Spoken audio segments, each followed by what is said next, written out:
देखो भाई, 10th class का जो है ना क्वाड्रेटिक चैप्टर हम पढ़ रहे हैं, क्वाड्रेटिक इक्वेशन चैप्टर हम पढ़ रहे हैं, वो भी आर डी शर्मा के मैथ में से। और ये चैप्टर आपका आर डी शर्मा और एनसीईआरटी दोनों में सेकंड है भाई। और कल लास्ट में जो है ना हमने 4.1 कंप्लीट हमने कर ली, और आज हम करेंगे एक्सरसाइज 4.2। इस 4.2 में आपने क्या करना है, इस 4.2 के अंदर आपको कोई प्रैक्टिकल प्रॉब्लम दी मिलेगी, और आपने उस प्रैक्टिकल प्रॉब्लम से खाली एक क्वाड्रेटिक इक्वेशन बनानी है, सोल्व नहीं करनी। आपने खाली क्या बनानी है, क्वाड्रेटिक इक्वेशन आपने बनानी है। एक छोटा सा बेस होता है भाई, जब भी आप किसी प्रैक्टिकल प्रॉब्लम को सोल्व कर रहे हो ना, तो उसमें कुछ चीजें आपको अपनी तरफ से माननी पड़ेंगी। अब वो क्या चीजें होंगी वो तो आपको क्वेश्चन दे बता पाऊंगा। तो एक्सरसाइज 4.2 भाई, तो इसमें कुछ प्रैक्टिकल प्रॉब्लम है। तो इन प्रैक्टिकल प्रॉब्लम का आपने क्या करना है, क्वाड्रेटिक इक्वेशन आपने बनानी है, खाली सोल्व नहीं करनी। इसमें लिखा हुआ है। तो जैसे आपका क्वेश्चन नंबर फर्स्ट है भाई, तो सब कुछ जो है ना क्वेश्चन से ही आना भाई। तो क्वेश्चन नंबर फर्स्ट में लिखा हुआ है द प्रोडक्ट ऑफ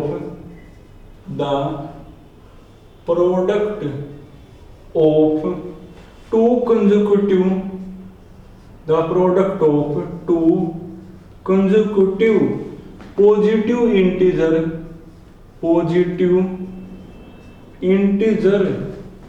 इज 306।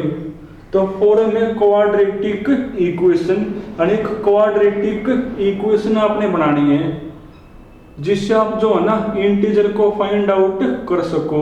और साथ में लिखा हुआ फिर if x denote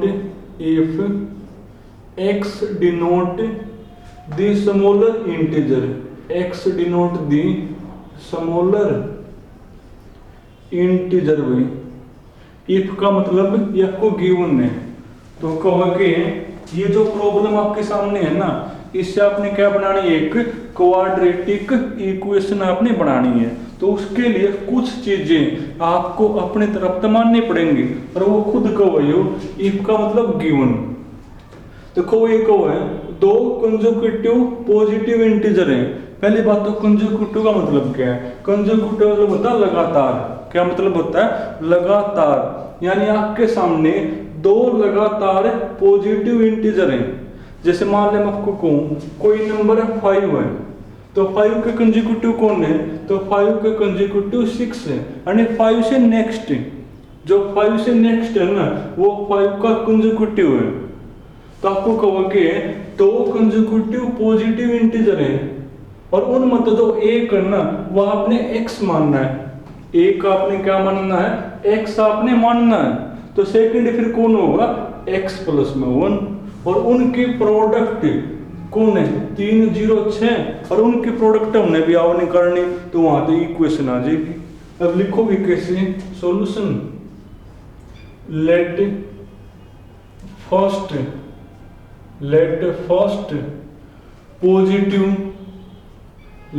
first positive integer b, वो हमने मान लिया x, तो देयरफॉर अदर इज,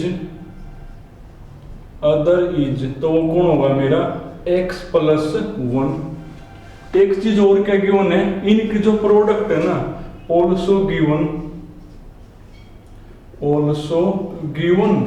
प्रोडक्ट, इनकी जो प्रोडक्ट है वो कौन है भाई 306 है, और इनकी जो प्रोडक्ट है वो हमने भी आवा करनी, हम अपने वाले कर लेंगे। तो therefore x into x plus 1 equal to कौन 306।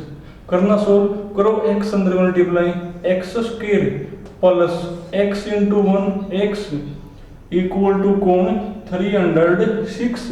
ले आओ इसको इस साइड में, तो आपका बनेगा x square plus x minus 306 equal to कौन 0।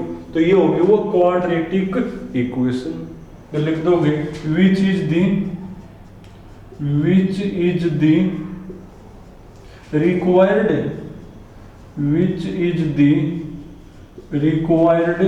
क्वाड्रेटिक इक्वेशन में। और आपने ये सोल्व नहीं करनी, खाली आपने बनानी है। और देखो भाई,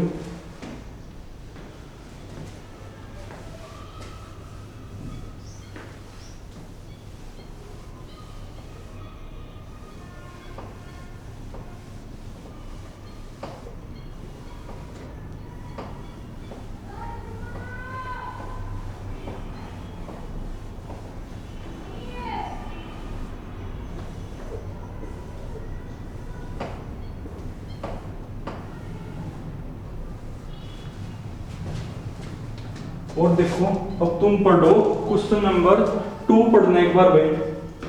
क्वेश्चन नंबर 2 में क्या लिखा हुआ है? कवच जौहन और जीवंती 2 पर्सन है भाई, जिनके पास टोटल 45 मार्बल है। एक तो जौहन है भाई और एक कौन है? जीवंती है कोई। इनके पास टोटल 45 कौन है भाई? मार्बल है। 45 क्या है? मार्बल हैं। उसके बाद लिखा हुआ है बोथ ऑफ देम। उसके बाद क्या भाई?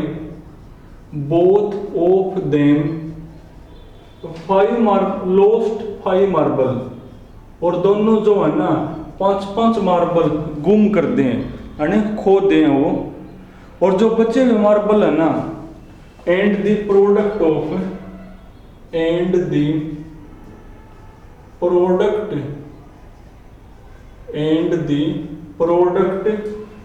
The number of marble they now have is 128। उसके बाद जो बचे हुए मार्बल है ना, उनकी प्रोडक्ट 128 है भाई।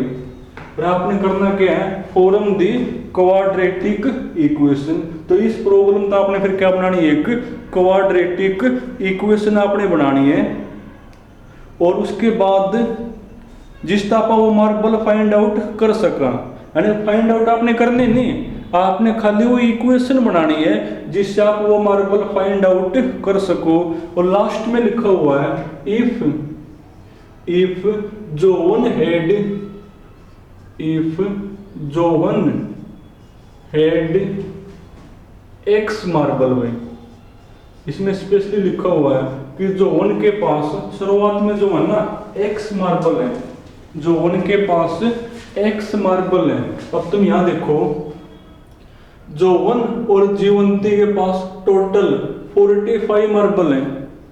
अगर जोहन के पास एक्स है तो जीवंती के पास 45 माइनस में एक्स हो जाएंगे। उसके बाद 5 मार्बल वो क्या करें? गुम कर दें। फिर जो बचे हुए मार्बल है उनकी प्रोडक्ट ये है, और वो हमने भी हुआ है, तो वहां से आपकी वो इक्वेशन बन जाएगी। तो सॉल्यूशन तो गिवन है भाई, गिवन आपके पास जोहन हैड, इफ का मतलब गिवन हैड एक्स मार्बल भाई, कि जो उनके पास जो है ना एक्स मार्बल है। And Johan plus Jeevanti, and Johan plus Jeevanti के पास टोटल जो है ना 45 मार्बल है। तो देयरफॉर तो जीवंती के पास कितने होंगे? इसके पास x है तो जीवंती के पास 45 माइनस x हो जाएंगे। तो therefore number of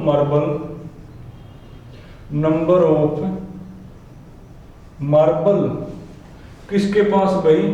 head Jeevanti, number of marble had Jeevanti. तो इसके पास कितने मार्बल हो जाएंगे? 45 माइनस में कौन? x। उसके बाद वो एक हुआ है, अगर दोनों यानी अकॉर्डिंग टू क्वेश्चन दोनों 5 मार्बल गुम कर दें, यानी इसके पास x है, इसने 5 खो दिए, तो इसके पास रह जाएंगे x माइनस में 5। इसके पास 45 माइनस एक्स है। अगर इन मध्य 5 लॉस्ट कर देना, गुम कर देगा, तो इसके पास भी 5 कम हो जाएंगे। और इनकी प्रोडक्ट, इनकी कुल प्रोडक्ट 128 है भाई, ये क्वेश्चन में दिया हुआ है। अगर ये 5 मार्बल लॉस्ट यानी गुम कर दें, तो उसके बाद जो मार्बल इनके पास बचेंगे ना, उनकी प्रोडक्ट यहाँ है, और वो हमने भी आवा है, तो हमने अपने वाली कर ली। करने के प्रोडक्ट तो x माइनस 5 इंटू 45 मतलब 5 गया, यानी 40 माइनस एक्स इक्वल टू कौन 128 भाई। करने के बाद मल्टीप्लाई कैसे करोगे, पहले जो x है वो दोनों से मल्टीप्लाई होगा, तो x इंटू 40 यानी 40x, x की यहाँ करो मल्टीप्लाई, माइनस तो है एक्स स्क्वायर, फिर जो माइनस का 5 हो ना वो दोनों से मल्टीप्लाई होगा, तो माइनस का 5 इंटू 40 यानी माइनस का 200, और माइनस का 5 इंटू माइनस एक्स यानी प्लस 5x इक्वल टू कौन 128। तो ये आपका बनेगा भाई minus x square 40x plus में 5x यानी 45x, इसको लिया इस साइड, माइनस का 200 और माइनस का 128 यानी माइनस का 328, और इक्वल टू वहां बच जाएगा 0। पर अपनी एक आदत हुआ है कि जो एक्स स्क्वायर है ना उसका कोफिशिएंट प्लस में होना चाहिए, यहाँ तो माइनस में है, तो इसको प्लस में कैसे बनाओगे, दोनों साइड माइनस से करोगे मल्टीप्लाई, करो माइनस से मल्टीप्लाई, यहाँ तो प्लस हो गया, जब यहाँ करोगे तो माइनस का 45x ये प्लस और इज इक्वल टू कौन 0, तो आपकी कौन होगी रिक्वायर्ड क्वाड्रेटिक इक्वेशन हो जाएगी। तो कुछ खास है नहीं भाई, वैसे आपने जो है ना स्टेटमेंट ही समझनी है मैन। तो अब तुम पढ़ो क्वेश्चन नंबर 3 पढ़ो भाई, यानी आपने क्वाड्रेटिक सोल्व नहीं करनी, खाली इन प्रॉब्लम दे इक्वेशंस बनानी है, सोल्व करना आप नेक्स्ट उसमें सीखोगे।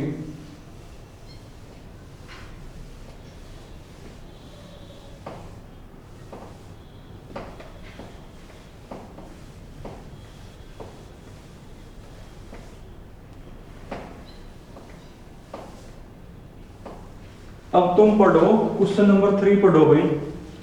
क्वेश्चन नंबर 3 में क्या लिखा हुआ है, एक कॉटेज इंडस्ट्री, क्वेश्चन नंबर 3 भाई, इसमें लिखा हुआ a cottage industry produce a certain number of toys, produce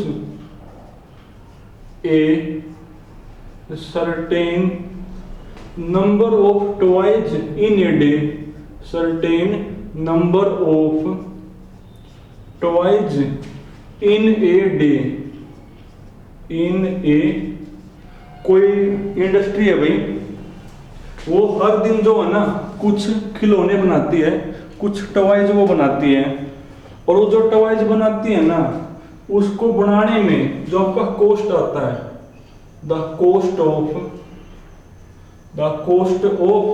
production, the cost of production each toy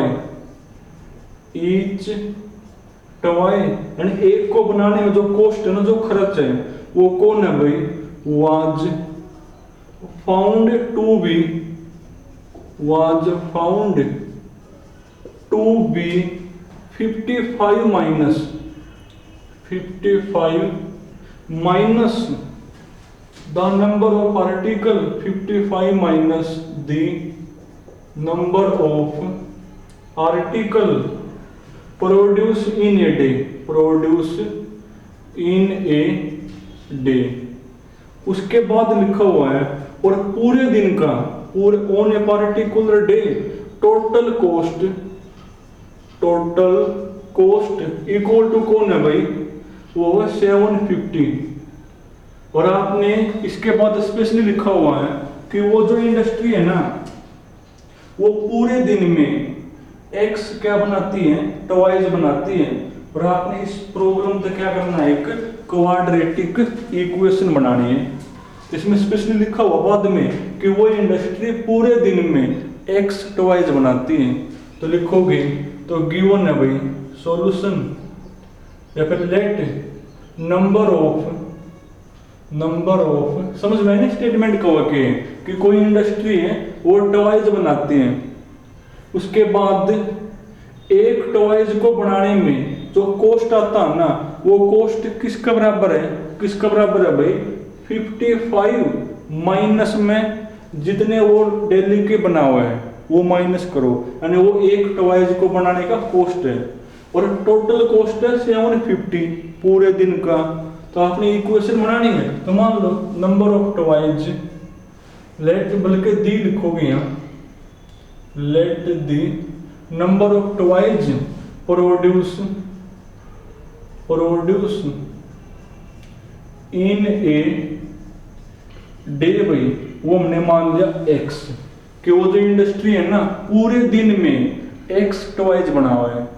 अब उसके बाद वो एक है कि एक टॉयज को बनाने में जो कॉस्ट है ना ऐसे लिखोगे बल्कि अकॉर्डिंग टू क्वेश्चन कि कॉस्ट ऑफ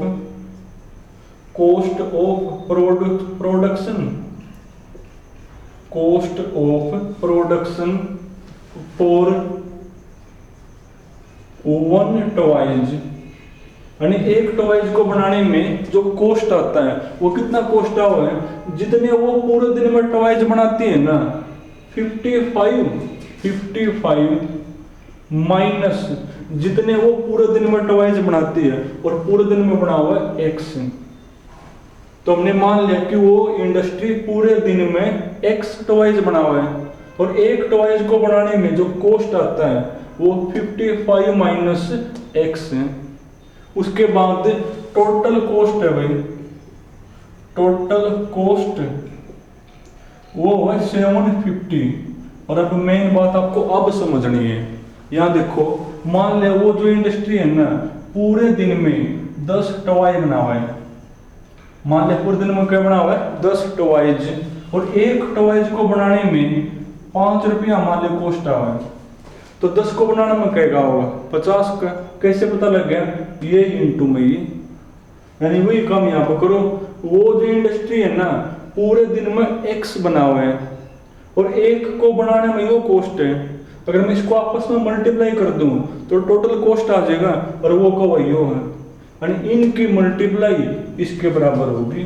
तो therefore x into 55 minus x equal to कौन 750 करो मल्टीप्लाई, तो 55x minus x square equal to कौन 750, ले जाओ सब कुछ उस साइड क्योंकि x स्क्वायर माइनस करना ले जाओ उस साइड, तो x स्क्वायर प्लस ये माइनस का हो जाएगा भाई और वो है उस साइड प्लस का और इक्वल टू इधर में कौन बच जाएगा 0, ये आपकी कौन होगी रिक्वायर्ड क्वाड्रेटिक इक्वेशन हो जाएगी मेरी। और देखो भाई अब तुम पढ़ो क्वेश्चन नंबर 4। देखो फोर्थ में क्या लिखा हुआ है, फोर्थ में वो ये कहो बल्कि चलो मैं इसको लिखता नहीं पूरा भाई, लिख तुम लेना खाली आपको समझा दूं। देखो जो क्वेश्चन नंबर 4 है ना इसमें कौन है, इसमें जिक्र है पहली बात तो भाई एक राइट एंगल ट्रायंगल का जिक्र है। राइट एंगल ट्रायंगल क्या होती है, राइट एंगल ट्रायंगल होती है जिसका एक एंगल कौन हो 90 का हो, उसमें 3 चीज होती हैं बेस परपेंडिकुलर और हाइपोटेन्यूस। अब इसमें लिखा हुआ है the height of a right triangle, इसमें लिखा हुआ भाई the height of a right triangle is माने is equal to 7 centimetre less 7 centimetre less किससे भाई, उसका जो बेस है, उसका जो बेस है ना उससे कौन है वो 7 सेंटीमीटर छोटी है। उसके बाद जो उसका हाइपोटेन्यूस है, जो उसका हाइपोटेन्यूस है ना इसकी लेंथ है मेरी भाई 13, और आपने बतानी क्या है, आपने जो है ना एक ऐसी क्वाड्रेटिक इक्वेशन बनानी है जिससे आप बेस का पता कर सको, जिससे आप है ना बेस फाइंड आउट कर सको। यानी आपने खाली इक्वेशन बनानी है तो देखो क्या चीज माननी पड़ेगी, वो खुद को है ये जो हाइट है ना वो बेस से 7 सेंटीमीटर छोटी है, तो आपको फिर बेस ही मानना पड़ेगा। अगर बेस को मैं x मान लूं तो जो हाइट है ना वो बेस तक क्या है 7 सेंटीमीटर छोटी है, 7 सेंटीमीटर छोटी मतलब वो फिर x माइनस में 7 हो जाएगी। अब इसका आपने इक्वेशन बनानी है, और जब भी जिक्र करो राइट एंगल ट्रायंगल तो हमेशा पाइथागोरस यूज होती है। क्या होती है पाइथागोरस? हाइपोटेन्यूस का स्क्वायर इक्वल टू इसका स्क्वायर प्लस इसका स्क्वायर। उसको सिंप्लीफाई कर दियो, जो इक्वेशन बने वही मेरी वही इक्वेशन होगी। तो लिखोगे लेट, बल्कि तुम ऐसे लिखोगे पेपर में, let base of right triangle B, तो वो मैंने x मान लिया, तो देयरफॉर जो हाइट है वो कौन होगी, इससे 7 छोटी है ना, यानी x माइनस 7। उसके बाद ऑल्सो गिवन, एक चीज और के गिवन है कि जो हाइपोटेन्यूस है ना वो मेरा कौन है 13 है भाई।